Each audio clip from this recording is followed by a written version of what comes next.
Glissee voldikardinate mõõtmis- ja paigaldusjuhend. Voldikardinate mõõdud võetakse nähtava klaasiosa järgi. Kui klaasi perimeetri ümber on tihend, tehakse mõõtmine tihendist tihendini. Samm 1. Kõigepealt mõõdame akna laiuse. Selleks mõõdame laiust 3 kohast: ülevalt, keskelt ja alt. Saadud mõõtudest valime lühema mõõdu. Samm 2.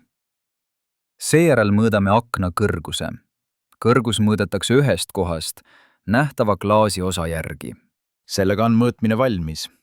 Jätkame voldikardinate paigaldamisega. Samm 1.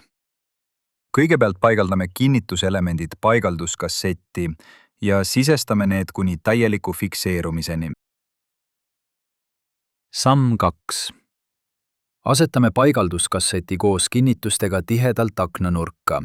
Kinnitame kasseti 2 komplektis oleva kruviga. Seejärel eemaldame paigalduskasseti. Kinnitused jäävad aknale. Samm 3. Kordame samu toiminguid akna kõigil 4 küljel, 2 all ja 2 üleval. Samm 4. Kerime nöörid tootelt ettevaatlikult lahti, et need ei läheks sassi. Samm 5. Paigaldame ülemised kinnituselemendid ükshaaval. Kõigepealt asetame need akna ülemistele kinnitustele, seejärel akna alumistele kinnitustele. Paigaldus on lõpetatud. Glissee voldikardinad on kasutamiseks valmis.